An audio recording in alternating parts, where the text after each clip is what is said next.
Okay, good afternoon, and thank you for joining us for another installment of the Civic Engagement Team's Running for Office series. We apologize for the slight delay in getting started here. There were some technical issues with Zoom. But today we are thrilled to be speaking with Congressman Mike Quigley.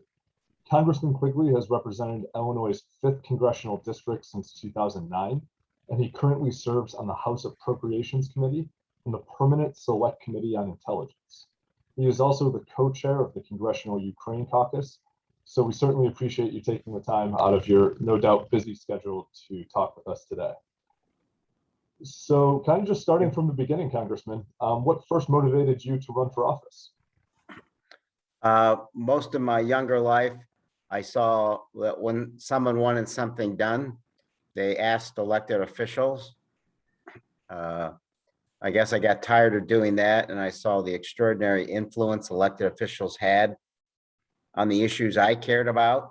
So why not either work for them or be one? It's pretty simple, really. Interesting. And what was some of the best advice you received when you first ran for office? Well, it all led up to the first time. Number one advice is it's not a spectator sport. There's a lot you can read about. There's a lot you can learn talking to other people. There's no substitute for engaging in campaigns and for all the things you need to do to get ready to run. The other one comes from a tired old slogan on a locker room wall, but it's the best advice you can get in campaigns other than wash your hands and eat with your left hand. Because you're going to get a cold otherwise. The will to win isn't nearly as important as the will to prepare to win. Your ability to succeed at this is largely based on everything you did prior to the campaign started. Who the hell knows who you are? What experience do you have in campaigns? What's your story? What's your, in the old days, Rolodex look like? Who's going to help you? Will the voters be able to finish the sentence, Mike Quigley is, or this candidate is, somewhat effectively? And, how stubborn are you? That's probably good advice for life in general, too. Yes. But so, Congressman, how would you start building that Rolodex and building those connections and maybe getting that kind of name recognition with the public? I took the long, organic, slow route. It's not what I expected at first. I worked for an elected official, an alderman. I was going to the University of Chicago public policy program when I started. Maybe the most theoretical place in the universe. And I was working for a Chicago alderman, the least theoretical place in the universe. So I was learning policy, but I was also with the Chicago alderman going to community meetings every night, getting known by as many people as possible, working on issues, helping individuals. I started a sports program for kids, so got them from the ground up. I started working on other people's campaigns. So if you want to know how the hell to run a campaign, run somebody else's. But it also builds, again, that Rolodex, because everybody you're helping your candidate raise money. When you go to those people and ask them for money for your candidate, they're going to know who you are. You're going to know them. They've developed some relationships, some trust. You're also going to get to know when you engage in campaigns, everybody knows how to do field work, how to do tech work, all the elements of a campaign. And don't start slow. The first campaign I worked on, I was managing the damn thing, reading a book on how to run campaigns while I did it. I was the head of No Lights in Wrigley Field, vice president of it for a while, working on all the issues that people in my district might care about. So developing that rapport, name recognition, getting my name in local newspapers. It took a long time, but that's the kind of thing people cared about when you run. Mm-hmm. I mean, the first time they hear about you shouldn't be when you say I'm running for office. But there is a legendary Chicago story of a young, bright-eyed lawyer who walked into a political party's headquarters asking to work on a campaign and was told, we don't want nobody that nobody sent.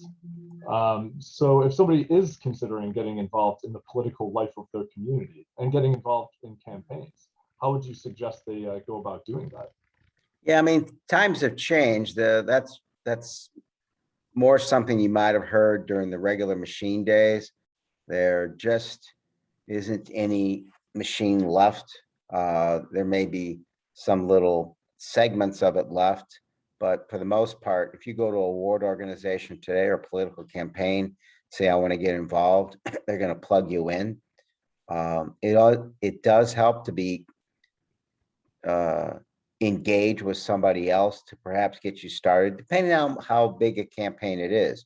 You're talking about running for president, somebody's running for president or governor or senator. That's a different story. You know, getting an introduction with somebody who knows somebody in the campaign to get you started a little higher up is fine.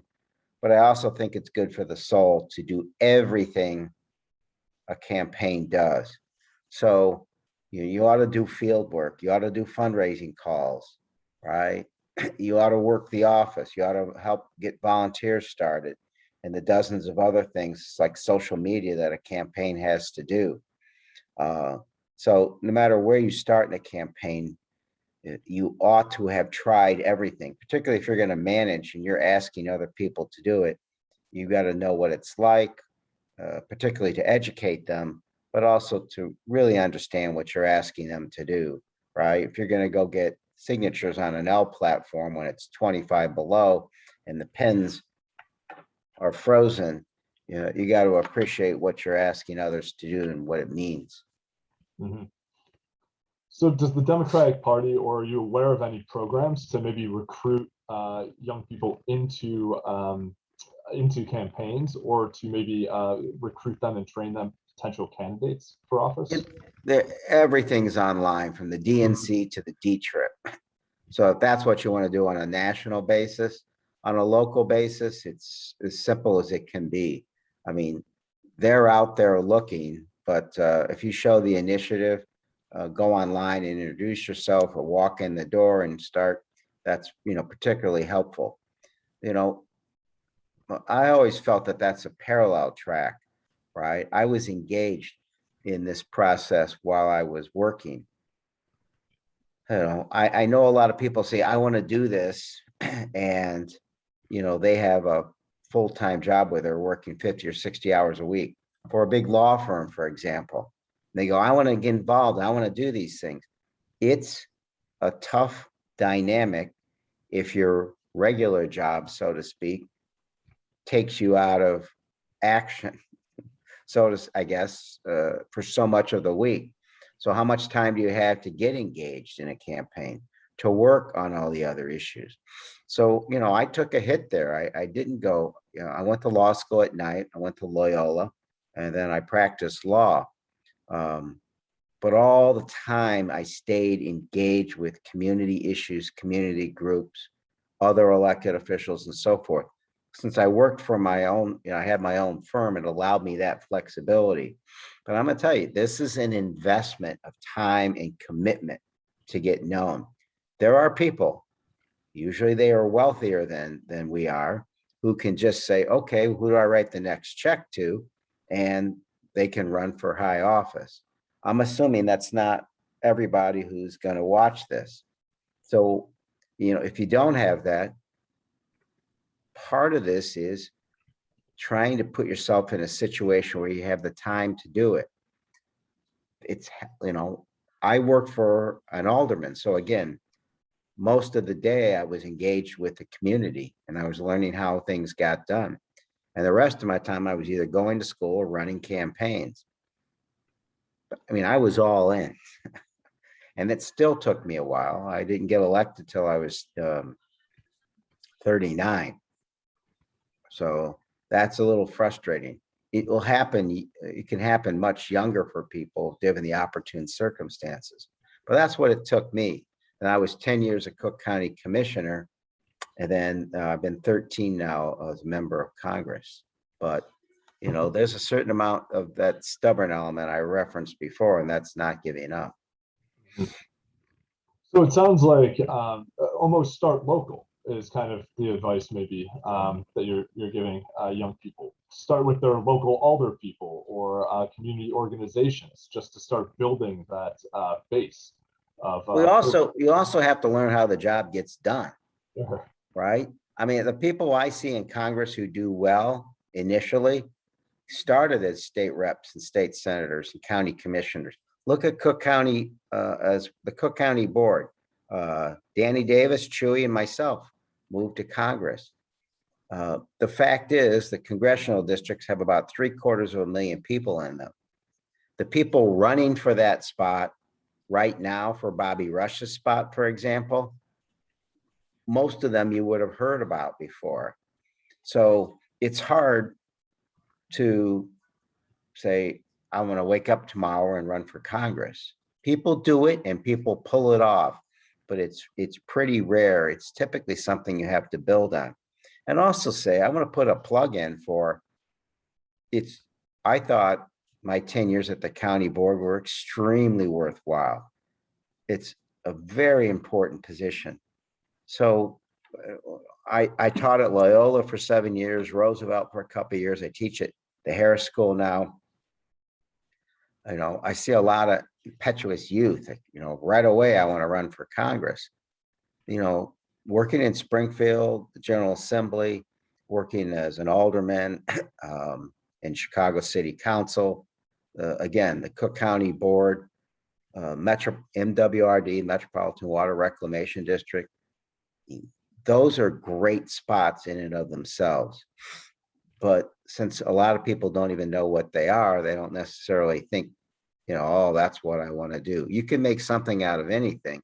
And remember, Barack Obama was a state senator first, and then he ran for Congress, got annihilated, and then ran for US Senate. So, and I guess that's another element, another bit of advice. You in life, and particularly in politics, you're going to be measured more by how you handle your setbacks than your victories. Barack Obama won state Senate, lost Congress, won US Senate, won president. I lost my first race and I've won 11 straight. And all I learned from that is it's better to win. Sure it is. So assuming somebody has put in the time and the groundwork and does decide to run for local office, so for, let's say, alderman here in Chicago, what should somebody do in maybe their first week or their first month to really get a campaign off the ground? Yeah. Ask yourself, how can I raise money? Who do I know? And there's a lot of introductory books about this and stuff that's online, but you're going to need resources, and the resources of a campaign are your time, money, and volunteers. People can help. Who do you know that can be involved? What have you developed, if anything, over time?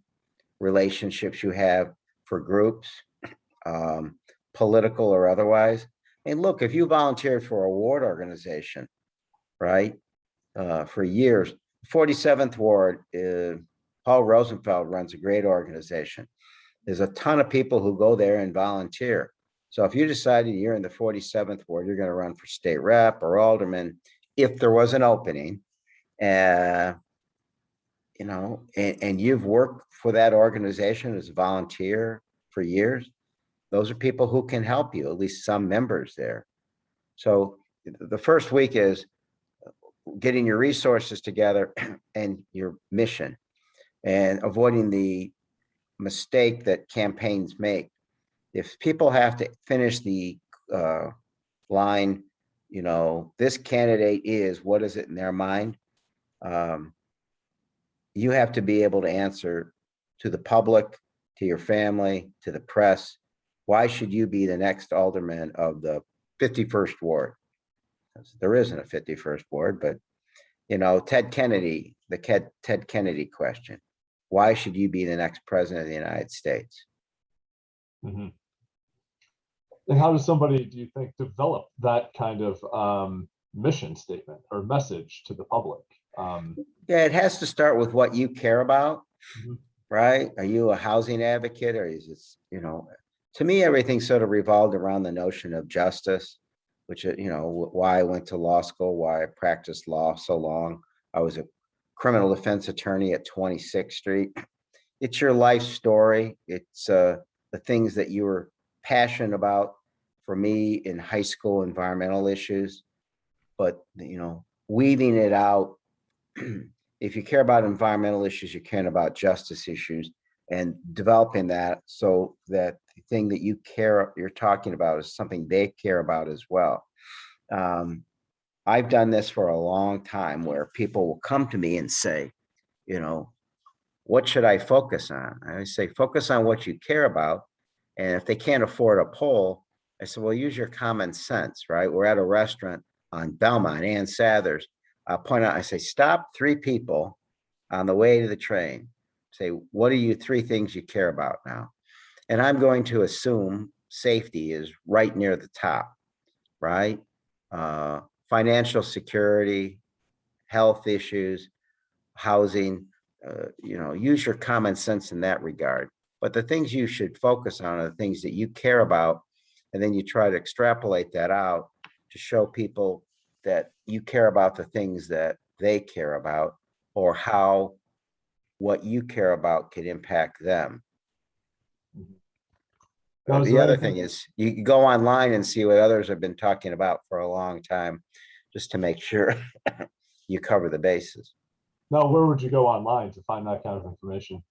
There's all kinds of public survey questionnaires that are online and available, that newspapers, public interest groups like the Sierra Club put out, and you can see, oh, wow, there's a lot of, as soon as you file your petitions or your statement of candidacy, you're going to start getting questionnaire from groups, unions and business groups, environmental organizations, healthcare, and so forth.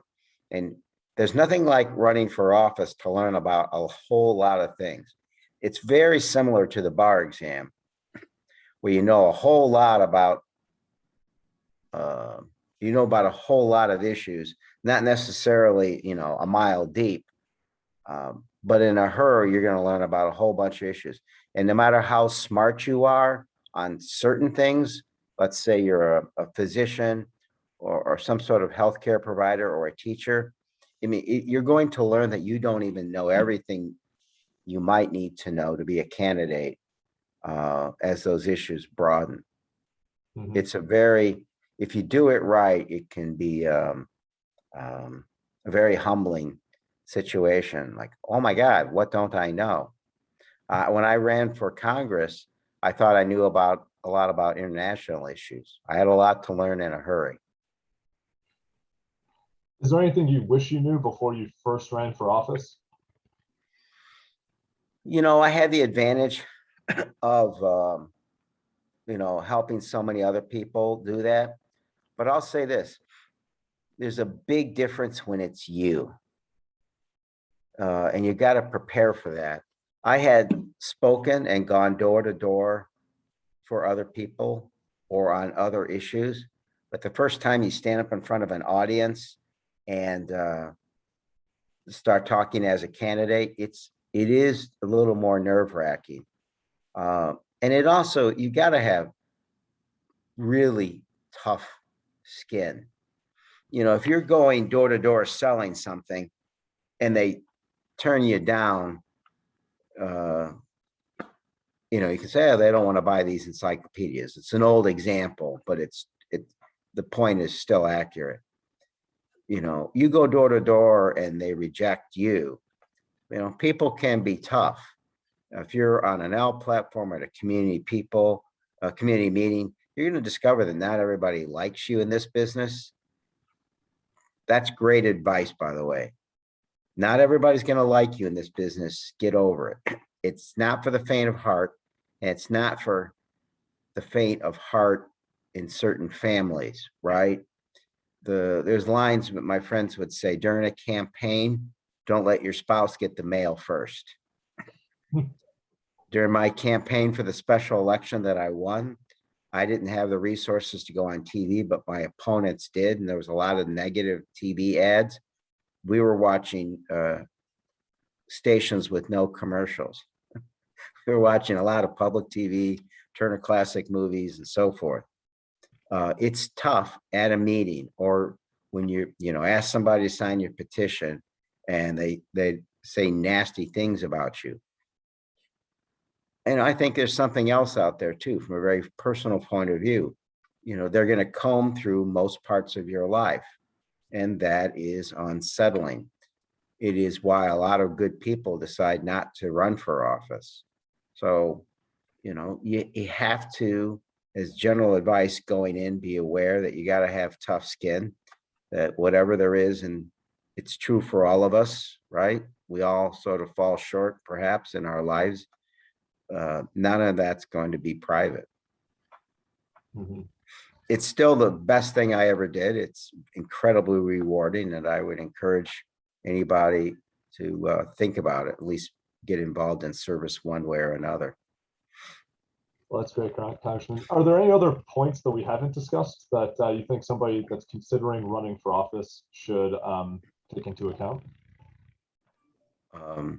Had I had it to do all over again, I would do the exact same thing, knowing the frustrations, the aggravation, and so forth. I've taught, I've practiced law, I worked for different people. Full time, you get to help folks. That is my full-time job. And now I do it on a national, international basis, right? It's a cool job to help folks. When you go to law school and you learn, have a lot of skills that can help you as well. The trial work I did, for 10 years full-time, a lot of trials really helped me do this job in terms of public speaking, advocacy, synthesizing complex arguments. So, that trial experience was particularly helpful. So use that. But, if you're thinking about this, and if anyone who gets really serious about it wants to, sit down and talk about it, they can contact my office, and, I'll be glad to sit with them and get closer. Love to encourage folks to do this, because there's always room for more good people to get engaged in public life. Concern I have is just the opposite. I go to high schools and colleges and I ask, how many of you have ever thought about running for public office? There's very few hands for some of the reasons I just talked about, right? The challenge, the scrutiny, the tough parts of this business. But I'd do it all over again. Well, Congressman, thank you so much for sitting down with us. I think it's been very insightful. And thanks again for your time. Thanks again. Take care, everyone. Bye.